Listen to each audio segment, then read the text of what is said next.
உலகத்தில் இருக்கக்கூடிய முஸ்லிம் நாடுகளில் என்ன நடக்கிறது?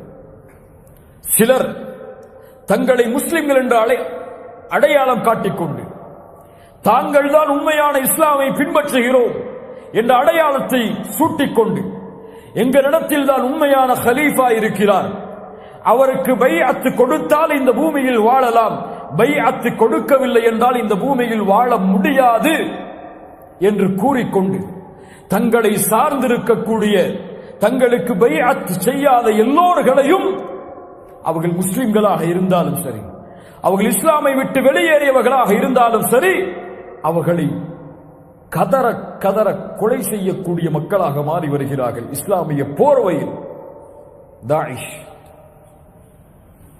ஒட்டுமொத்த அறிஞர்களுடைய கருத்தும் இவர்கள் இஸ்லாமிய மார்க்கத்துடைய அடிப்படையில் செயல்படுபவர்கள் அல்ல. முஸ்லிம் வாலிபர்களுடைய மூளை சலவை செய்யப்படுகிறது. ஹிலாஃபத் என்ற போர்வையில், ஜிஹாத் என்ற போர்வையில் இந்த முஸ்லிம் சமூகம் மிகப்பெரிய சோதனையை நோக்கி சென்று கொண்டிருக்கிறது. குர்ஆன் சுன்னா இதை அங்கீகரிக்குமா? அங்கீகரிக்குமா? ஒரு மாற்று மதத்தாரையோ அல்லது ஒரு முஸ்லிமையோ பைஅத் கொடுக்கவில்லை என்றால் அவரை கொலை செய்ய வேண்டும் என்ற சட்டத்தை இஸ்லாம் கூறுமா? அதுவும் அவர் கலீஃபாவா? யார் முடிவு செய்வது அவர் கலீஃபா என்பதை? யார் முடிவு செய்வது அவர்கள் சத்தியத்தில் இருப்பார்கள் என்பதை? எந்த போரும் நடைபெறாத பொழுது அப்பாவி மக்களை அவர்கள் தங்களை தாங்களே அழித்துக் கொண்டு சூசைட் பாம்பிங்கிலோ அல்லது வேறும் சில முறைகளிலோ இந்த உலகத்தில் இவர்கள் ஏற்படுத்தக்கூடிய மிகப்பெரிய குழப்பத்தால் ஒட்டுமொத்த முஸ்லிம் சமூகமும் நிம்மதி இழந்து கிடக்கிறது. எத்துணை முஸ்லிம்கள் வாழக்கூடிய நாடுகளில் இன்று அவர்களுடைய அரசியல் தலைவர்கள் பேசுகிறார்கள், இனி முஸ்லிம்களுக்கு இந்த நாட்டில் நுழைவதற்கு அனுமதி கொடுக்க கூடாது என்று பேசுகிறார்களா இல்லையா?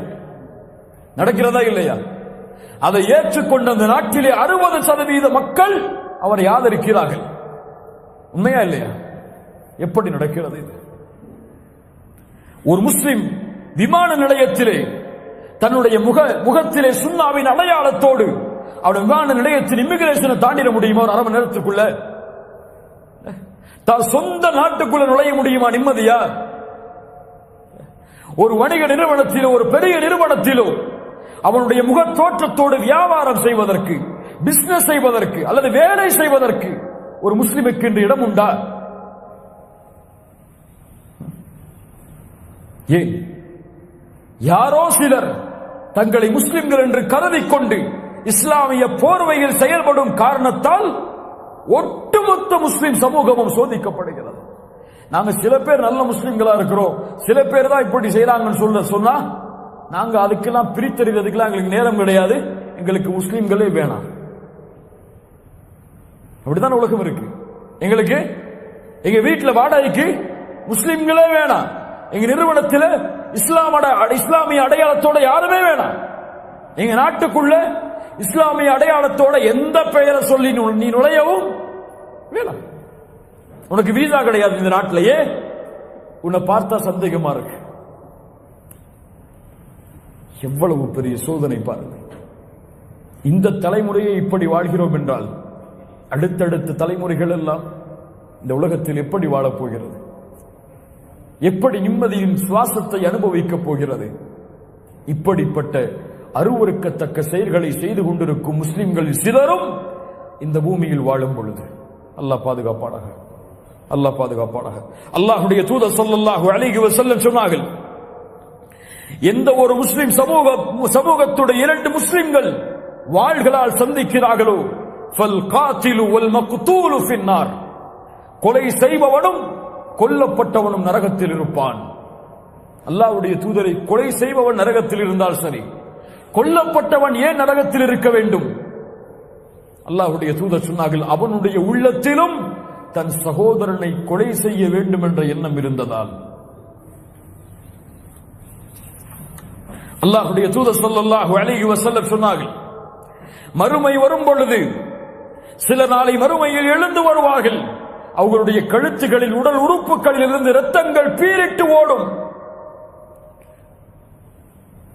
அல்லாஹ்விடத்திலே வந்து சொல்வார்கள், யா அல்லாஹ், யா அல்லாஹ், சல் ஹாதா லிம கதலனி, இவனை கேள் யா அல்லாஹ், என்னை ஏன் கொலை செய்தான் என்று. லிமா கத்தலனி, யா அல்லாஹ் இவனை கேள், ஏன் இவன் கொலை செய்தான் என்று. என்ன பாவம் செய்தேன், என்னை கொலை செய்தான் இவன். யாரையும் அல்லாஹ் விட மாட்டான். ஒரு உயிரை அல்லாஹ் அனுமதி அளிக்காத முறையில் எடுப்பதை, அது யாராக இருக்கலாம், இந்த பூமியில் இருக்கக்கூடிய எல்லா உயிர்களும் ஒரே தரம் தான். அவர் முஸ்லிமாக இருக்கட்டும், முஸ்லிம் அல்லாதவராக இருக்கட்டும், அவர் கிறிஸ்தவராக இருக்கட்டும், அவர் யூதராக இருக்கட்டும், அவர் இந்துவாக இருக்கட்டும், எல்லா உயிரும் உலகத்தில் ஒரே தரம் தான். வலகத் கர்ரம்னா பனி ஆதம், முஸ்லிம்களை அல்லாஹ் கண்ணியப்படுத்தவில்லை. ஆதமுடைய பிள்ளைகள் எல்லோரும் கண்ணியம் உள்ளவர்கள் தான். இந்த உயிரில் எதை ஒருவன் எடுத்தாலும் அல்லாஹ் ரப்புல் ஆலமீன் அதை பொறுத்துக் கொள்ள மாட்டான். ஏன் தெரியுமா? அவ்வலு மா யுக்பா பைனன் நாஸி பித்திமா, நாளை மறுமையில் தீர்ப்புகளுக்கெல்லாம் விசாரணைக்கெல்லாம் முன்னால் முதலாக தீர்ப்பளிக்கப்படுவது அத்திமா, ரத்தம் தான், கொலைதான். கொலைக்கு அல்லாஹ் தீர்ப்பளித்ததற்கு பிறகுதான் மற்ற செயல்கள் விசாரிக்கப்படும். ஷிர்கிற்கு முன்னால், குஃபருக்கு முன்னால் கொலை எங்கே விசாரிக்கப்படும்? ரெண்டு ஹதீஸ் முதல்ல, இந்த ஹதீஸ் எல்லாம் எந்த ஹதீஸ் முதல்ல? மறுமையில் முதலாக விசாரணை எதென்று படித்தோம் இதுவரை? தொழுகை. இங்கே என்ன படிக்கிறோம்? எப்படி முதல்ல? தொழுகை யாருக்கு செய்ய வேண்டியாமல்? அல்லாஹ்வுக்கு. கொலை மனிதர்களுக்கு. இப்போ அல்லாஹ்வுடைய முறையில், அல்லாஹ்வுடைய கடமையில் தொழுகை முதலாவது விசாரிக்கப்படும். மனிதர்களுடைய உரிமையில் ரத்தம் முதலாவது விசாரிக்கப்படும். அல்லாஹ் ரப்புல் ஆலமீன் கூறுகிறார், وَمَن يَقْتُلْ مُؤْمِنًا مُتَعَمِّدًا فَجَزَاؤُهُ جَهَنَّمْ. ஒரு முஸ்லிமை ஒரு முஃமினை கொலை செய்தால் அதனுடைய கூலி நரகமாகும். خَالِدًا فِيهَا, நிரந்தரமாக அதில் இருப்பான். وَغَضِبَ اللَّهُ عَلَيْهِ وَلَعْنَهُ, அல்லாஹ்வுடைய கோபமும் சாபமும் அவன் மீது உண்டாகும். அவனுக்கு அல்லாஹ் மகத்தான வேதனையை தயார் செய்திருக்கிறான். ஒரு முஃமின் கொலை செய்யப்பட்டால், ஒரு முஃமினுடைய உள்ளம் காயப்படுவது கஅபாவை தரைமட்டமாக ஆக்குவதை விட மிக மோசமான செயல். அல்லாஹ்வுடைய தூதர் சொன்னார்கள் கஅபாவை பார்த்து, கஅபா, நீ அல்லாஹ்விடத்திலே கண்ணியமானவன், அல்லாஹ்விடத்திலே கண்ணியம் உண்டு உனக்கு, ஆனால் உன்னை விட கண்ணியம் ஒரு முஃமினுடைய மானம் என்று சொன்னார்கள். ஒரு முஃமினுடைய உள்ளம் காயம்பட்டு அவன் மானம் இழப்பதே இந்த மார்க்கத்தில் மிகப்பெரிய பாவமாக, குற்றமாக கருதப்படும் பொழுது, ஒரு முஃமினின் உயிரை எந்த காரணத்தை கூறியும் ஒருவன் எடுத்தால் அவன் யார்? இவர்கள் தண்ணீரில் மக்களை முக்கி கொலை செய்வார்கள், இது இஸ்லாமா? கரண்ட் கொடுத்தவர்களை கொலை செய்வார்கள், இது இஸ்லாமா? இவர்கள் முஸ்லிம்களா? இவர்களுடைய கலீஃபாவை பின்பற்றினால் தான் சொர்க்கம் செல்ல முடியுமா? யார் இவர்கள்? யார் அனுப்பியது இவர்களை? எந்த முறையில் இவர்கள் செயல்படுகிறார்கள்? இவர்கள் யாராக இருக்கலாம்? இந்த செயல்களுக்கெல்லாம் மதம் கிடையாது, இனம் கிடையாது, இது எல்லாம் ஒன்றுதான். என்ன? தீவிரவாதம். இதை ஒருபோதும் முஸ்லிம் சமூகம் தங்களுடைய செவிகளில் கூட ஏற்றுக்கொள்ளக் கூடாது.